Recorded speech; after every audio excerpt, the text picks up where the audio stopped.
Welcome back दोस्तों। पिछला video एक इंट्रोडक्शन वीडियो था। आज हम अपना पहला इन्वेस्टमेंट करने वाले हैं, लेकिन उससे पहले इन्वेस्टमेंट के लिए मौजूद पॉपुलर इन्वेस्टमेंट ऑप्शंस के बारे में जान लेते हैं। Investment instruments. आज के समय में इन्वेस्टमेंट के पॉपुलर ऑप्शंस हैं इक्विटी या स्टॉक, कमोडिटीज, डेब्ट, real estate, cryptocurrencies. Equity.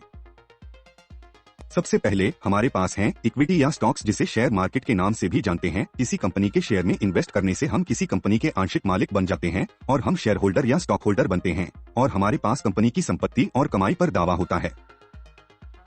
Date और बॉन्ड। बॉन्ड्स या डेब्ट इंस्ट्रूमेंट के जरिए हम सरकार या कंपनी को पैसे उधार देते हैं और उसके बदले में पहले से निर्धारित ब्याज और बाद में मूल राशि प्राप्त करते हैं। ये निवेश सुरक्षित माने जाते हैं और हमें पूर्वानुमानित रिटर्न मिलते हैं। कमोडिटीज। कमोडिटीज में सोना, चांदी, तेल, कृषि उत्पाद और अन्य वस्तुएं शामिल होती हैं। कमोडिटीज में निवेश करना इन्फ्लेशन के खिलाफ सुरक्षा प्रदान कर सकता है और हमारे पोर्टफोलियो में विविधता भी ला सकता है। Real estate. Real estate Bharat में बहुत समय से एक लोकप्रिय इन्वेस्टमेंट माध्यम रही है। रेजिडेंशियल या कमर्शियल प्रॉपर्टीज में निवेश करने से रेंटल इनकम और समय के साथ संभावित मूल्य में वृद्धि हो सकती है। हालांकि भूमि संपत्ति निवेश को लाभदायक बनाने के लिए सतर्क विचार और शोध की आवश्यकता होती है। क्रिप्टोकरेंसी। अंत में हमारे पास है क्रिप्टोकरेंसी। इन डिजिटल असेट्स ने हाल के वर्षों में महत्वपूर्ण ध्यान हासिल किया है। बिटकॉइन और एथेरियम जैसी क्रिप्टोकरेंसीज ब्लॉकचेन तकनीक पर कार्य करती हैं और इन्हें इंटरनेट के जरिए विभिन्न ऑनलाइन प्लेटफॉर्म पर खरीदा, बेचा और ट्रेड किया जा सकता है। क्रिप्टोकरेंसी हाई रिटर्न प्राप्त करने वाले निवेशकों के लिए हाल ही में एक आकर्षण बन गई है। हालांकि सुरक्षित निवेशक इससे हमेशा दूर रहते हैं। हाल के वक्त में आई भारी गिरावट इसका एक बड़ा उदाहरण है कि क्यों इन जैसे रिस्की एसेट में निवेश करना ठीक नहीं है। इसके साथ ही इसकी वास्तविक इंट्रिंसिक वैल्यू और कानूनी पहलू के बारे में कोई स्पष्टता नहीं है। इसकी कीमतें अत्यधिक अस्थिर हो सकती हैं और इसमें निवेश करने से पहले समझदारी पूर्वक विचार करना आवश्यक है। लेकिन हमारे जैसे सेफ और रिटायरमेंट के पर्पस के लिए बनाए गए फंड के लिए हम इनमें से जो ऑप्शन अपने इन्वेस्टमेंट के लिए सिलेक्ट करने वाले हैं वो हैं इक्विटी, कमोडिटीज, डेट और bond. How to invest in equity और स्टॉक्स। जब किसी कंपनी के शेयर में निवेश किया जाता है और वह कंपनी अच्छा प्रदर्शन करती है तो उसके शेयर का मूल्य बढ़ता है, जिससे निवेशकों को लाभ होता है।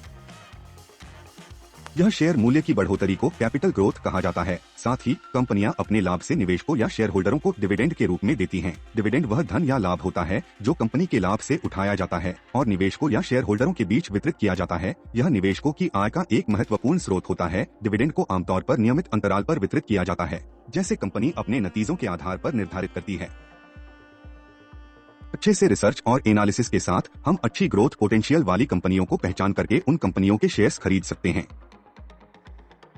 एक कंपनी में निवेश करने से पहले उसके मूलभूत सिद्धांतों को समझना और उसके व्यापार के भविष्य की ग्रोथ पोटेंशियल, मैनेजमेंट, इन सब की स्टडी करना जरूरी होता है।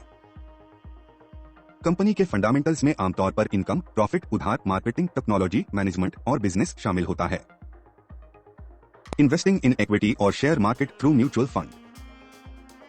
म्यूचुअल फंड एक पॉपुलर इन्वेस्टमेंट का तरीका है और यह खासकर उन लोगों के लिए बहुत अच्छा है जो नौकरी या व्यापार करते हैं और उनके पास कंपनियों की स्टडी करने का ज्यादा समय नहीं होता और ये काम उनके लिए म्यूचुअल फंड मैनेजर करता है। Mutual fund manager financial expert होते हैं और उनका काम होता है सही इन्वेस्टमेंट के लिए सही शेयरों का चयन करना।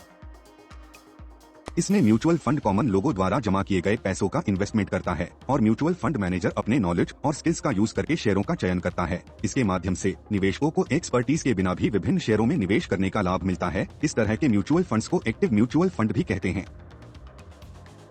एक्टिव म्यूचुअल फंड के अलावा कुछ पैसिव म्यूचुअल फंड्स भी होते हैं। पैसिव म्यूचुअल फंड्स में फंड मैनेजर को रिसर्च और एनालिसिस नहीं करनी होती है, बल्कि किसी इंडेक्स या मार्केट को सिर्फ कॉपी करना होता है।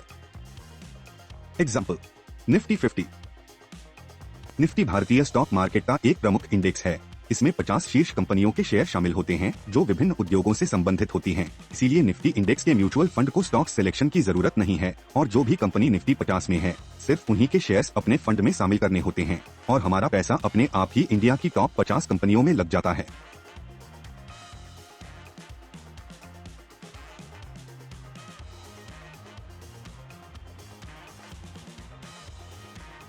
कंक्लूजन। इसलिए हम अपने पोर्टफोलियो में निफ्टी, डेब्ट, गोल्ड और सिल्वर जैसे सेफ एसेट्स को रखकर लॉन्ग टर्म वेल्थ क्रिएशन की प्लानिंग करेंगे। और ये सभी इन्वेस्टमेंट करने के लिए काफी सारे म्यूचुअल फंड्स या ETF मौजूद हैं। ETF भी म्यूचुअल फंड्स के जैसे ही होते हैं, बस इतना फर्क है कि यह एक शेयर की तरह ट्रेड होता है।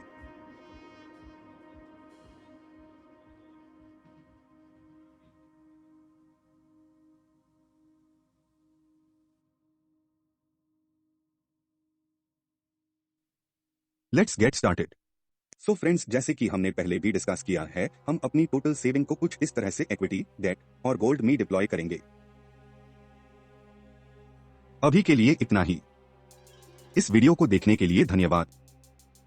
अपना ख्याल रखें और यदि आपके पास कोई सवाल या टिप्पणी हो तो कृपया उन्हें नीचे कमेंट्स सेक्शन में पूछ सकते हैं। अगले अपडेट में मिलते हैं। Thank you for watching.